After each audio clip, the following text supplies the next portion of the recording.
doa pembuka saya minta dengan hormat Bapak Pendeta Peter Tanuwijaya untuk membawa kita dalam doa pembuka. Mari kita bersatu di dalam doa. Tuhan yang kami kasihi, di dalam nama Tuhan Yesus Kristus, kami bersyukur kalau pada pagi hari ini Tuhan, pada siang ini, kami boleh kembali menyembah, kami boleh kembali memuji Engkau, kami boleh kembali merenungkan kebenaran firman Tuhan, melalui program siraman rohani Kristen. Pada siang ini Tuhan, kami mohon kepadamu Tuhan, agar kuasa-Mu dan urapan-Mu bekerja pada program ini Tuhan. Siang ini akan terjadi lawatan Tuhan. Amin. Melalui pujian dan penyembahan. Melalui firman Tuhan. Kuasa Tuhan akan melawat setiap pendengar-pendengar. Baik pendengar melalui via Google Meet. Baik juga pendengar melalui via Facebook. Kami berdoa dalam nama Tuhan Yesus. Ada kuasa yang mengalir. Ada kuasa yang melawat. Sehingga terjadi terobosan. Sehingga terjadi lawatan besar. Bagi mereka yang sedang mengalami beban berat, sakit penyakit. Pada siang ini kami berdoa di dalam nama Tuhan Yesus dengan kuasa daripada Tuhan. Kami percaya kesembuhan akan terjadi. Kami percaya terobosan akan terjadi, lawatan akan terjadi Tuhan. Terima kasih Bapa, pakailah hamba-Mu, Pendeta Henry Hagai, untuk menyampaikan kebenaran firman Tuhan. Urapilah lidah bibirnya, agar sungguh Tuhan, melalui kebenaran firman-Mu yang akan disampaikan, kuasa Tuhan bekerja. Terima kasih Bapa di surga. Terima kasih. Kami juga berdoa Tuhan. Tutup bungkus program ini dengan kuasa-Mu Tuhan. Agar kami tidak izinkan satupun kuasa yang bukan berasal daripada kuasa Tuhan yang ada di tempat ini. Melalui program ini, kiranya kami memuliakan nama Tuhan. Terima kasih Bapa. Kami serahkan waktu ke depan ke dalam tangan Tuhan. Biarlah kuasa Tuhan terus mengalir. Kuasa Tuhan terus melawat kami. Terima kasih Bapa. Inilah waktu-Mu. Mari Tuhan berbicaralah melalui kebenaran firman-Mu bagi hamba-Mu. Terima kasih Bapa. Dalam nama Tuhan Yesus Kristus, kami berdoa dan bersyukur. Haleluya. Amin. Haleluya. Terima kasih Bapak Pendeta Peter Tanuwijaya. Terima kasih sudah membawa kita dalam doa pembukaan. Sebelumnya saya mengucapkan terima kasih kepada Tuhan Yesus Kristus yang sudah mengizinkan dan memberikan kesempatan yang begitu luar biasa untuk siang hari ini kita dapat bergabung di dalam program siraman rohani Kristen. Tentunya saya sangat yakin dan percaya setiap kita yang sudah hadir, yang mendengarkan program siraman rohani Kristen ini, saya yakin dan percaya kita semua sudah diberkati oleh Tuhan. Kita diberkati dengan kesehatan yang luar biasa daripada Tuhan. Apapun kondisi dan situasi yang kita hadapi saat ini, percayalah Tuhan Yesus selalu menyertai kita. Amen. Apapun masalah yang kita hadapi, apapun cobaan yang datangnya dari kesalahan kita sendiri, saya yakin dan percaya ketika kita minta ampun dan bertobat sungguh-sungguh, maka cobaan itu Tuhan ubah menjadi ujian level iman saudara. Sehingga ujian itu menghasilkan iman yang luar biasa dan level iman yang lebih benar lagi di hadapan Tuhan. Terima kasih Bapak Pendeta Peter Tanuwijaya, dan saat ini saya akan membawakan sebuah tema yang luar biasa menurut saya, yaitu doa dan penyembahan. Mengapa saya tidak pakai kata pujian dan penyembahan? Karena saya yakin dan percaya doa dan penyembahan ada kolerasinya yang sangat penting. Doa dan penyembahan adalah satu kata di dalamnya memiliki makna yang sama. Di dalam doa, kita sedang menaikkan ucapan syukur kita, kita sedang berbicara kepada Tuhan mengenai pergumulan kita, apapun itu. Nah, sama halnya dengan sebuah penyembahan. Di dalam penyembahan, juga terdapat sebuah doa di dalamnya. Jadi menurut saya doa dan penyembahan ini tidak bisa dipisahkan, karena kenapa? Di dalam doa penyembahan ini sudah satu paket. Di dalamnya ada komunikasi antara kita dan Bapa, Bapa dan kita. Nah, saya akan mulai dengan kata doa, membangun kehidupan doa. Saudara, sudahkah saudara membangun hubungan doa saudara kepada Tuhan? Sudahkah hari ini saudara bersaat teduh, bangun pagi berdoa kepada Tuhan, mengucap syukur kepada Tuhan? Sudahkah? Sudahkah saudara melakukan hal yang sangat simple, hal yang sangat kecil, dan sering anak-anak Tuhan tidak memperhatikannya? Terkadang saya suka melihat saudara kedar kita gitu ya, saudara sepupu kita, mereka memiliki waktu doa sudah ditentukan 5 waktu dalam satu hari, ya. Nah, kita sebagai anak Tuhan seharusnya kita lebih dari itu. Karena kenapa? Kita bisa berdoa sama Bapa kita itu 24 jam satu hari. Jadi tidak harus 5 kali, 4 kali, 1 kali. Jadi kita punya waktu yang sangat panjang sekali, 24 jam di dalam satu hari itu untuk kita dapat berdoa kepada Bapa. Ya. Yang pertama, doa itu adalah manfaat doa adalah memberikan kekuatan untuk kita menolak keinginan daging dan tetap hidup mengikuti kehendak Tuhan. Ya, jadi manfaat doa yang pertama adalah memberikan kekuatan bagi kita menolak segala keinginan daging. Saudaraku terkasih di dalam Tuhan, hari-hari ini iblis sangat memiliki metode yang luar biasa untuk menjatuhkan anak-anak Tuhan. Ya, dia itu kalau boleh dibilang seperti timnya KPK gitu ya, sistemnya itu terstruktur, ya, masif gitu ya. Jadi iblis ini memiliki metode yang luar biasa. Iblis zaman sekarang, ya, tidak seperti iblis zaman dulu, gitu ya, menakut-nakuti dengan rupa yang begitu seram, ya. Tapi kuasa kegelapan saat ini dia sudah memiliki metode yang lebih keren lagi, gitu ya. Dia bisa masuk melalui media sosial, ya. Dia bisa masuk melewati hobi kita. Dia bisa masuk melewati apa yang kita lihat, apa yang kita dengar, ya. Jadi enggak selalu iblis itu yang kita tahu menyeramkan seperti itu ya. Jadi iblis kita mesti tahu saat ini dia sedang menyerang anak-anak Tuhan. Lewat apa? Lewat keinginan-keinginan hawa nafsu kita, ya. Keinginan-keinginan daging kita, ingin belanja yang begitu banyak sampai kita lupa untuk menghabiskan uang yang begitu banyak. Mungkin keinginan daging pergi-pergi gitu ya, yang terus-menerus, keinginan daging yang ingin membicarakan orang lain, keinginan daging yang ingin menjatuhkan orang lain dengan cara-cara yang tidak benar, gitu ya, keinginan-keinginan untuk cepat-cepat kaya, keinginan untuk memiliki harta orang lain, keinginan untuk memiliki apa yang dimiliki oleh orang lain. Nah, saudaraku, kita harus memiliki kekuatan doa, kita harus memiliki hubungan doa yang benar di hadapan Tuhan, supaya apa? Supaya keinginan-keinginan daging itu tidak menguasai hidup kita. Ya, di dalam Matius 26 ayat 4 saya bacakan, berjaga-jagalah dan berdoalah supaya kamu jangan jatuh ke dalam pencobaan. Roh memang penurut, tetapi daging lemah. Ya, roh kita nurut, daging itu lemah. Jadi kalau kita bisa katakan dalam diri kita, hai daging, kamu harus tunduk kepada roh, maka yang terjadi adalah roh kita memimpin hidup kita. Demikian sebaliknya, kalau kita membiarkan keinginan daging kita menguasai kehidupan kita, maka roh kita menjadi lemah. Oleh karena itu, kita sebagai anak-anak Tuhan, kita harus memiliki hubungan yang erat dengan Tuhan melalui doa-doa kita setiap hari. Manfaat doa yang kedua adalah menolong kita kuat menghadapi pencobaan, ya. Menghadapi setiap pencobaan. Setelah tiba di tempat itu, ia berkata kepada mereka, berdoalah supaya kamu jangan jatuh ke dalam pencobaan.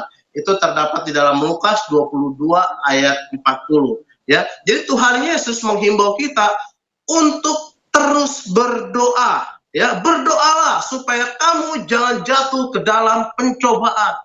Ya, di awal tadi saya mengatakan adalah pencobaan itu terjadi di dalam pencobaan itu bisa terjadi karena kesalahan kita, ya. Tetapi Tuhan tidak pernah mencobai kita karena Dia juga tidak bisa dicobai oleh apapun juga, ya. Jadi setiap kesalahan yang kita lakukan, yang dilakukan oleh keinginan-keinginan daging kita, itu adalah pencobaan kita sendiri karena kesalahan kita sendiri, ya. Kalau udah terjadi seperti itu, apa yang kita harus lakukan? Yang kita harus lakukan adalah kita minta ampun sama Tuhan, kita bertobat dan tidak mengulanginya lagi. Maka tadi saya sudah bilang, pencobaan itu akan Tuhan ubah menjadi sebuah ujian. Dan ujian itu akan melahirkan level iman kamu lebih kuat lagi di dalam Tuhan. Dan jangan diulangi, gitu ya. Jangan diulangi. Karena kenapa? Kalau diulangi, firman Tuhan katakan seperti babi yang sudah dibersihkan kembali kepada kubangannya, gitu ya.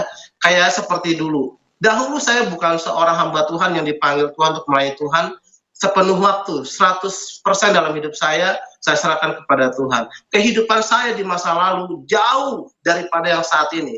Kehidupan saya yang lalu sangat-sangat bertolak belakang dengan kehidupan saya yang sekarang. Ya, semua sudah saya tinggalkan. Dulu saya perokok, dulu saya peminum, dulu saya suka bergadang gitu sampai larut malam, bahkan berhari-hari gitu ya, berkelahi gitu ya, dan itu masa lalu saya gitu. Tapi Tuhan ubahkan itu semua karena saya yakin dan percaya ada doa-doa di dalamnya, doa orang tua kita. Jadi saya mau katakan seperti ini, saudara. Kalau saudara saat ini mungkin hidup saudara sepertinya tidak punya harapan, sepertinya hidup saudara itu mentok, buntu gitu ya, saudara harus buru-buru kembali kepada Tuhan, berdoa sama Tuhan. Minta Tuhan pulihkan, minta Tuhan ubahkan supaya kehidupan saudara bisa dipakai oleh Tuhan. Ya, manfaat yang ketiga adalah memberikan kita kekuatan untuk bisa melayani sesuai kehendak Tuhan.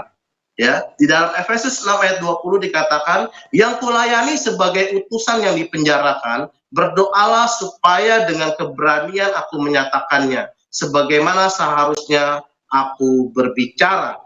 Jadi saya jadi ingat ayat firman Tuhan yang lain di dalam Roma 8 ayat 26. Kalau tidak salah Roma 8 ayat 26 dikatakan demikian.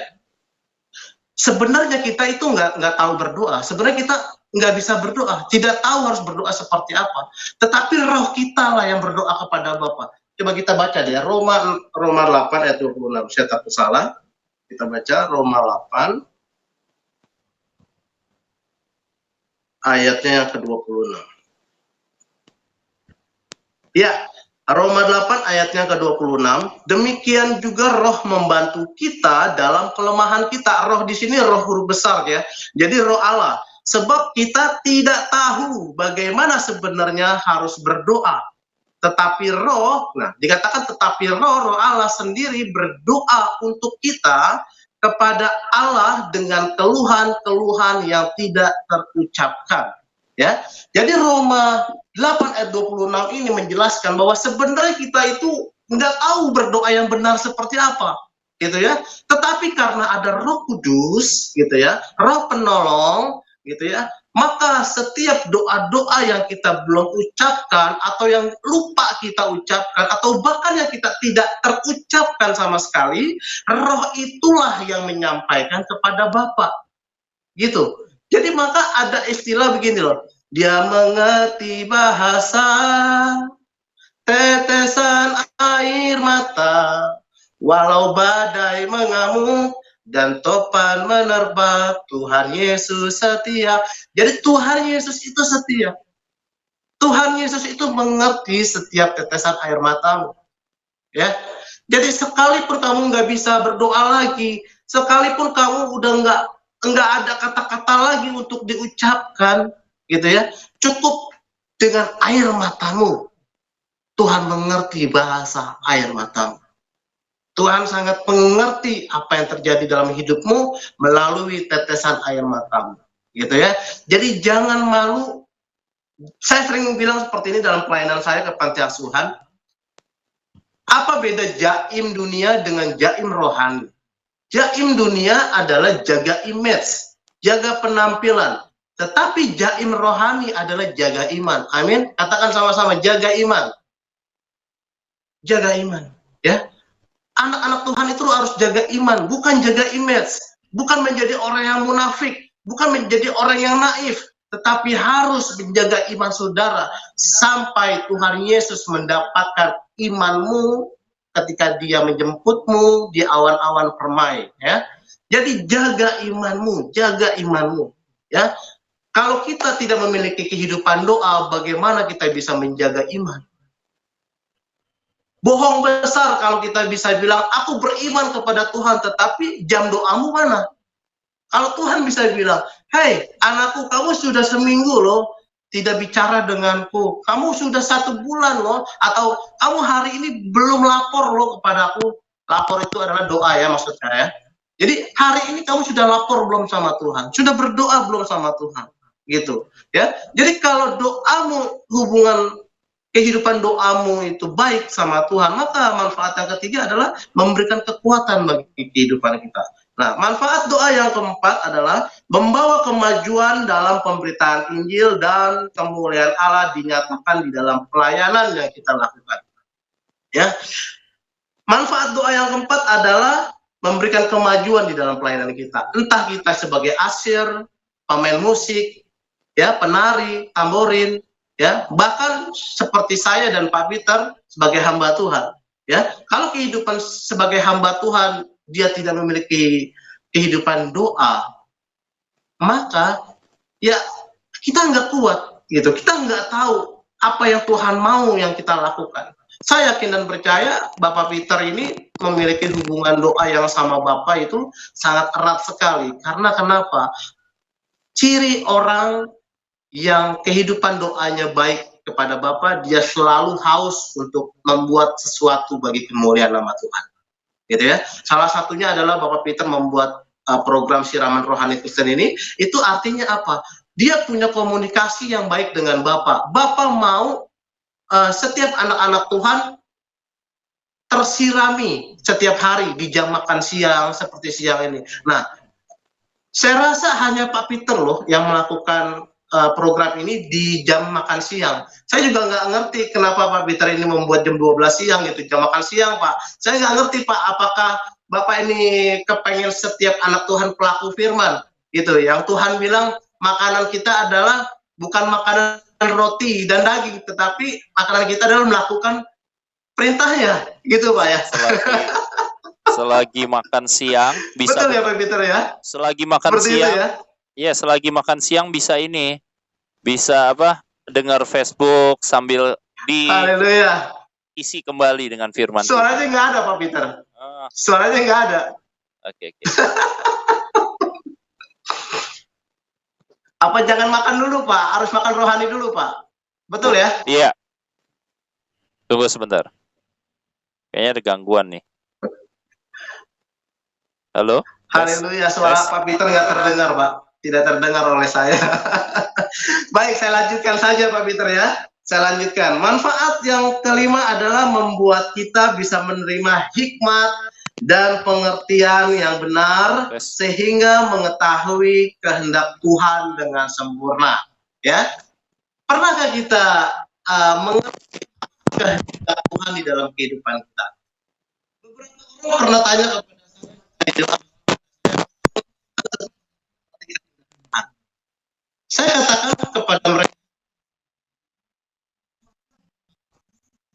Tes.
mendengarnya, kami tiada berhenti-henti berdoa.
Drive car, malam hari dia panas tinggi gitu, sekitar 10 derajat masalah paginya dia panasnya turun. Tetapi ketika saya berangkat ke saya lihat anak saya dan bukannya semakin membaik tetapi panasnya semakin tinggi. Lalu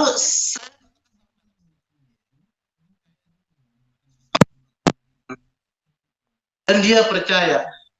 Saya bilang sama Tuhan, Tuhan, Kau lihat isi dompetku, Tuhan. Engkau ngerti isi hatiku dan isi dompetku, Engkau pun ngerti, Tuhan. Isi hatiku, aku percaya kepadamu, isi dompetku, aku tidak punya uang untuk bawa anakku ke dokter. Tapi apa yang saya lakukan? Saya punya iman. Dan saya tanya kepada anak saya bahwa, kamu bisa sembuh, kamu yakin kamu sembuh? Yakin, Pak.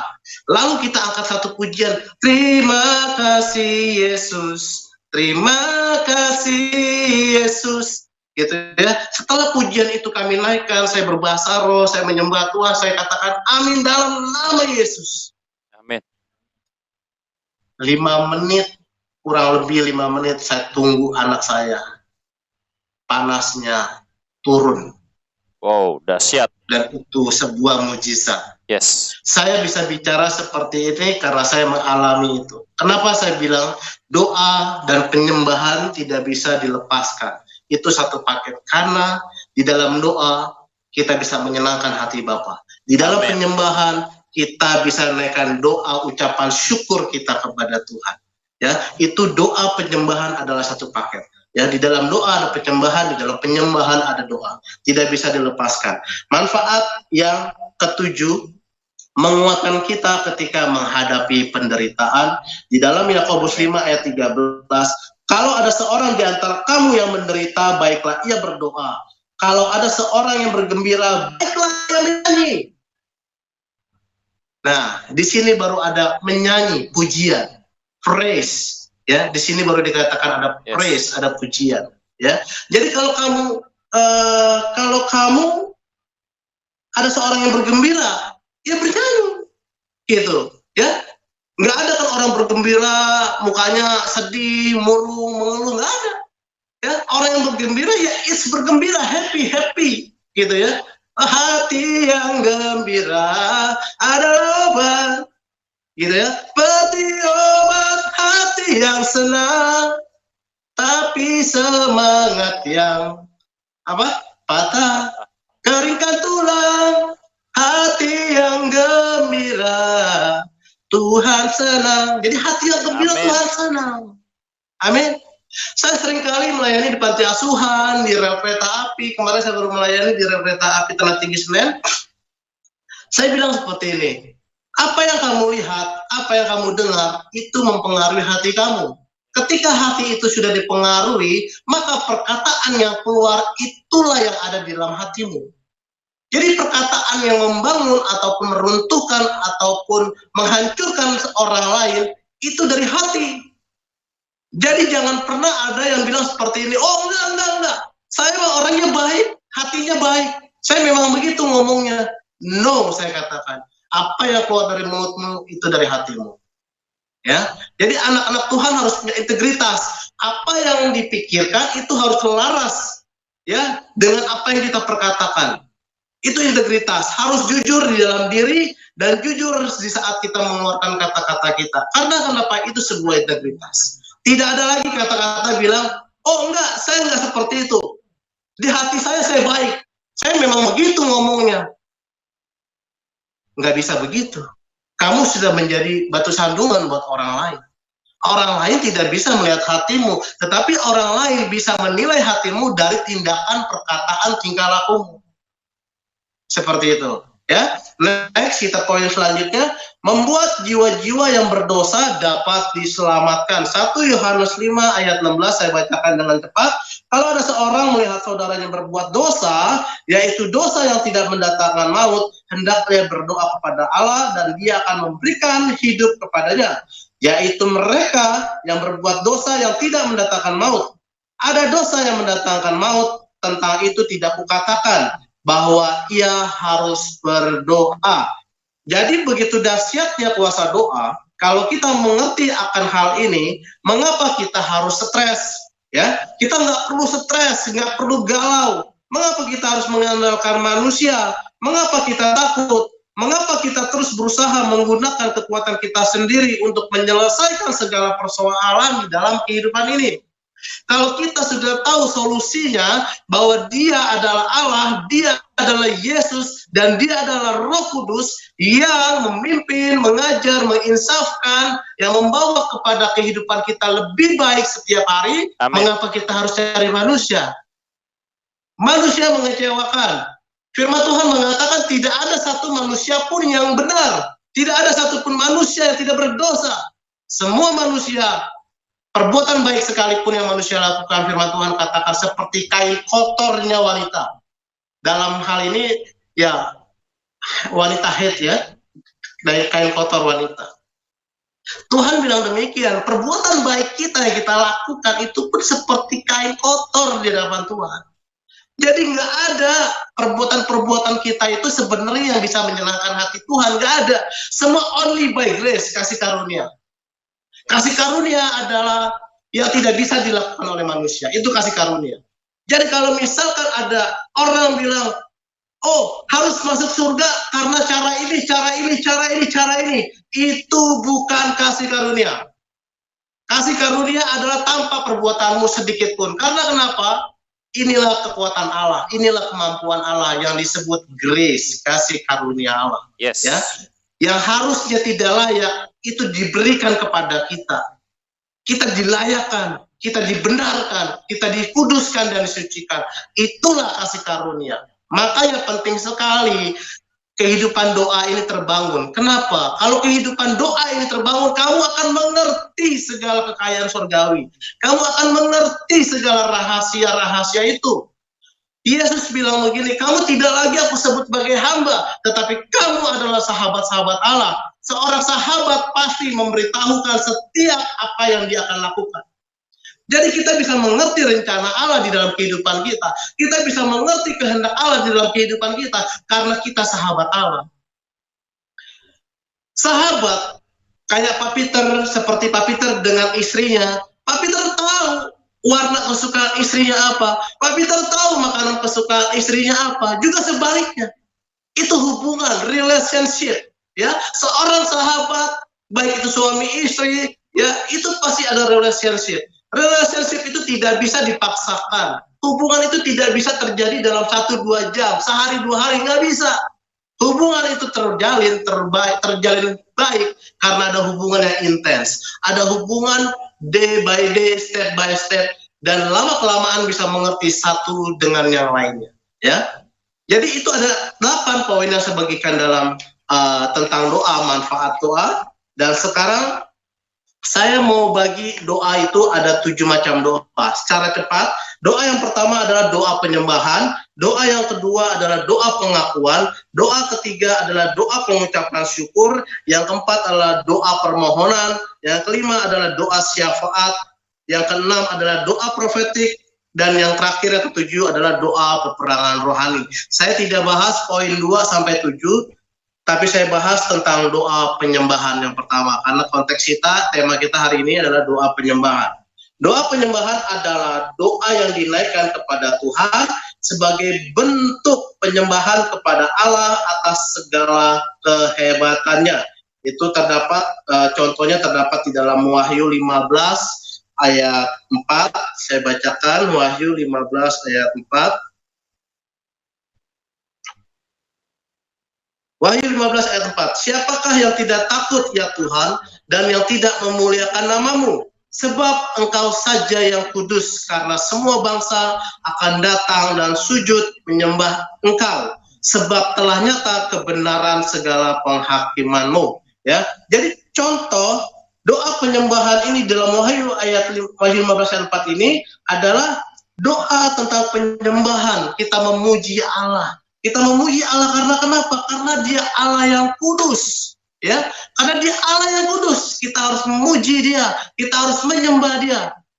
Kenapa? Saudara, saya mau katakan satu hal. Iblis tidak takut dengan program gerejamu. Iblis tidak takut dengan apa yang kamu lakukan. Iblis tidak takut dengan kegiatan-kegiatan pelayananmu yang begitu padat. Tetapi iblis terusik ya dengan penyembahanmu. Karena kenapa? Karena iblis juga ingin disembah. Ya, kenapa iblis menggoda manusia? Kenapa iblis selalu berusaha menjatuhkan kita? Karena dia mencari pengikut untuk menyembah dia. Kronologisnya begini, ceritanya begini. Kenapa iblis juga ingin disembah? Ya, saya sudah catat di catatan kecil saya sebentar ya. Di dalam Yesaya 14 ayat 12. Jadi kronologisnya gini. Wah, engkau sudah jatuh dari langit, hai bintang timur putra fajar. Engkau sudah dipecahkan dan jatuh ke bumi, hai yang mengalahkan bangsa-bangsa. Engkau yang tadinya berkata dalam hatimu, aku hendak naik ke langit, aku hendak mendirikan tahtaku, mengatasi bintang-bintang Allah, dan aku hendak duduk di atas bukit pertemuan, jauh di sebelah utara. Aku hendak naik mengatasi ketinggian awan-awan, hendak menyamai yang maha tinggi. Ini adalah sebuah kesombongan yang dilakukan oleh Lucifer. Ya, malaikat yang diciptakan oleh Allah yang begitu hebat, ya, yang memiliki pujian yang begitu merdu, penyembahan yang begitu sempurna, ya, tidak ada kur itu apa Pak Peter? Kur itu apa? Tim apa kur itu? Paduan suara ya. Ya, paduan suara di dunia, sebutin siapa yang paling hebat, siapa yang paling luar biasa terdengar, siapa sebutin. Masih kalah dengan satu malaikat ini, Lucifer. Ya, Lucifer sebelum diusir jatuh, dia adalah worshiper. Dia itu begitu merdu. Ya, kalau dia bersuara, dia menyembah, dia bernyanyi, begitu merdu sekali. Tetapi suatu ketika karena kesombongannya, dia ingin menyamai, dia ingin duduk di tata Allah, dia ingin disembah, maka Allah mengusir dia ke bumi. Nah, sejak saat itu, dia terus berusaha menjatuhkan manusia. Manusia yang pertama adalah Adam dan Hawa, yang iblis buat jatuh ke dalam dosa. Lalu, di dalam Kejadian pasal yang ketiga, keempat, kalau kita baca nanti, kedua, ketiga, empat ya, saya lupa. Di situ dikatakan adalah kepalamu akan diremukkan oleh tumit wanita ini, oleh kaki wanita ini. Jadi iblis Kejadian pasal 3. berusaha. Kejadian pasal 3. Jadi iblis berusaha mencari keturunannya sampai suatu ketika Yesus lahir di zaman kerajaan Herodes. Ya, Herodes menyuruh mencari bayi-bayi yang di bawah 2 tahun untuk dibinasakan. Iblis pikir dia berhasil. Ternyata suatu ketika Yesus datang ke dunia ini dan Yesus dibaptis oleh Yohanes, ada suara yang berkata, inilah anak yang kukasihi. Di situ iblis kaget. Wah, ternyata hidup anak ini. Ternyata hidup. Sejak saat itu, iblis semakin berusaha untuk menjatuhkan anak-anak Tuhan. Jadi saudara, penyembahanmu itu mengusik iblis. Penyembahanmu itu membuat iblis gemetar. Dia tahu penyembahan itu sangat penting. Kekuatan di dalam penyembahan itu sangat penting. Saya mau katakan satu hal. Ketika kamu menyembah Tuhan, ketika kamu menjadi worship leader, ketika kamu melayani Tuhan di mimbar, di gereja, Kamu harus menyembah Dia di dalam roh dan kebenaran. Kamu nggak bisa memberikan tontonan-tontonan untuk jemaat. Kamu bukan untuk ditonton, tetapi kamu membawa hadirat Tuhan supaya jemaat Tuhan menikmati hadirat Tuhan. Saya mau katakan, apa sih yang dimaksud dengan hidup dalam penyembahan? Apa sih yang dimaksud dengan hidup di dalam hadirat Tuhan? Apakah hidup di dalam hadirat Tuhan 24 jam kita nggak keluar rumah? Hidup dalam hadirat Tuhan, apakah yang dimaksud itu tidak keluar, tidak melakukan kegiatan, tidak pergi kemana-mana? Diam saja di rumah, tidak ngapa-ngapain, tidak bekerja, tidak sekolah, tidak melakukan aktivitas. Apakah itu yang dimaksud dengan hidup dalam hadirat Tuhan, hidup dalam penyembahan? Bukan seperti itu. Hidup dalam penyembahan artinya 24 jam dalam tingkah lakumu, perkataanmu sehari-hari. Ya, orang yang hidup di dalam penyembahan, tingkah laku, perkataan, tindakan, dan cara berpikir, dia memuliakan nama Tuhan. Itu yang dimaksud dengan penyembahan, hidup di dalam hadirat Tuhan, hidup di dalam penyembahan Tuhan. Amin. Gaya hidup, habitmu, karaktermu, ya. Jadi dimanapun kamu berada, apa yang kamu pikirkan, apa yang kamu perkatakan, apa yang kamu lakukan, itu memuliakan Allah. Itu artinya hidup di dalam penyembahan, ya, hidup dalam roh dan kebenaran, ya. Jadi penyembahan itu bukan dibuat-buat. Penyembahan itu bukan karena suaramu bagus, bisa sampai 7 oktav gitu ya. No. Suaramu nggak ada apa-apanya dibandingkan Lucifer, kalau kamu mau tahu. Ya, jadi jangan sombong sebagai worship leader karena kamu dipakai Tuhan. Jadi jangan sombong kalau kamu sebagai musisi merasa dipakai oleh Tuhan. Kamu dipakai di gereja-gereja, dipanggil sana sini. Jangan bangga akan hal itu, saya mau katakan. Tapi banggalah kalau kehidupan 24 jam itu memuliakan nama Tuhan. Ya, jangan bangga orang mengenal kamu. Ya, jangan bangga presiden sekalipun kenal kamu. Tapi banggalah kamu dikenal Tuhan. Ya, kalau kamu dikenal Tuhan, kamu boleh bangga. Kenapa? Ya, karena kamu kenal Tuhan, kamu dikenal oleh Tuhan. Bukan karena kamu hanya kenal Tuhan, tapi Tuhan kenal kamu. Gitu loh. Jangan sampai ketika kamu dipanggil Tuhan, Tuhan bilang begini, siapa kamu, hai orang yang membuat kejahatan? Aku tidak kenal kamu, nyala engkau dari hadapanku. Jangan sampai Tuhan berbicara seperti itu sama kita suatu saat nanti. Itu sangat berbahaya sekali, saudara.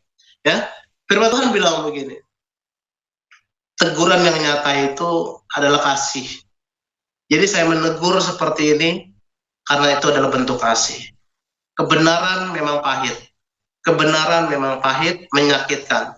Ya, tetapi setelah itu ada berkat Tuhan mengalir dalam hidupmu. Ketika hidupmu diubahkan Tuhan, ketika hidupmu dipulihkan oleh Tuhan, ketika luka batinmu, luka hatimu dipulihkan oleh Tuhan, maka blessing itu terjadi dalam hidupmu. Kamu nggak perlu minta, Tuhan udah sediakan. Sebutin apa permintaanmu, sebutin apa yang kamu mau, sebutkan apa yang kamu mau, Tuhan sudah sediakan. Firman Tuhan bilang begini, semua sudah selesai. Kemarin saya khotbah di rel kereta, saya bilang begini, semua sudah selesai. Waktu Yesus ingin menghembuskan nafasnya yang terakhir, Yesus meminta air, lalu dikasih air asam sama perwira Romawi pada saat itu. Lalu ketika Yesus minum itu, Yesus bilang apa? It's finished. Sudah selesai. Masalahmu sudah selesai. Kak, ngomong sih gampang, Kak. Tapi kenyataannya masih ada. Imanmu yang menyelamatkan hidupmu. Kalau hari ini, siang hari ini, kamu ingin punya anak, bilang, Tuhan, aku sudah punya anak, ada janin di dalam rahimku hari ini, Tuhan. Amin. Tuhan, sakitku sudah sembuh. Tuhan, usus buntuku sudah pulih. Tuhan, jantungku normal. Paru-paruku dibersihkan oleh Tuhan. Saudara, saya hari ini, dari kemarin saya terganggu kesehatan saya flu berat. Saya mampet hidung saya bilang sama Pak Peter bilang, gimana bro, bisa khotbah? Bisa, saya bilang. Nggak ada kata nggak bisa. Selama saya masih bisa bangun dari tempat tidur, saya akan terus berkhotbah. Selama saya masih bisa bangun dari tempat tidur saya melangkah melayani untuk Tuhan. Nggak ada satupun yang bisa menghalangi saya.